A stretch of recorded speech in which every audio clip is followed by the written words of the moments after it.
Un dels elements emblemàtics i que, com el castell, formen part de la història del municipi des dels seus orígens és l'església de Sant Cristòfol.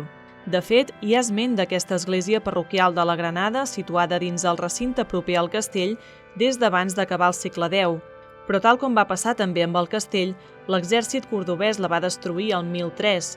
2 anys després, el bisbe de Barcelona, Aeci, ja al·ludia a la seva restauració. Poc després, al segle XII, es va construir una primera església romànica al lloc on hi ha l'actual. D'aquest edifici, però, no en queda res, ja que al segle XVI es va substituir per l'actual.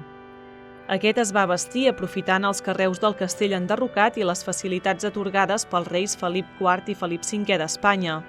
Molts més anys després, durant la Guerra Civil Espanyola, l'església de la Granada, com tantes altres, va ser cremada i es van perdre les imatges i l'altar major, que era una joia barroca dedicada a Sant Cristòfol.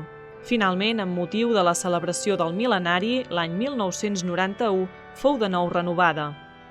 Aquest edifici del segle XVI, que ja va ser molt modificat al segle XVIII, es va fer amb una façana sòbria on es volia destacar l'hornacina de la part superior de la porta principal amb una imatge de Sant Cristòfol que porta el nen Jesús a l'espatlla, tot travessant un riu com a símbol del viatge de la vida. Igualment destaca el magnífic campanar barroc de planta octogonal que es va construir l'any 1676 amb obertures als 4 vents. En el projecte original, aquest campanar havia d'haver estat rematat amb una balustrada, però va ser cobert amb teules. Ja en l'època moderna, el 1946 es van fer les obres per rematar-lo amb un afegit octogonal, més petit i confeccionat amb maó vist i teula àrab.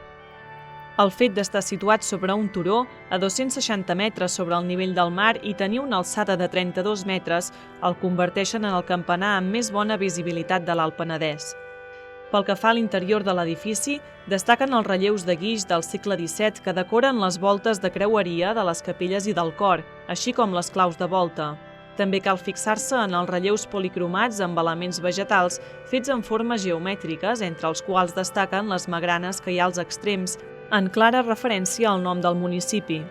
De fet, aquesta fruita és un constant en la decoració de l'espai i, per exemple, també apareixen envoltant els sants titulars de les capelles, com per exemple Sant Isidre. En aquest cas també està envoltat de vinyes i ceps, que al segle XVII ja eren elements importants de l'activitat econòmica del municipi.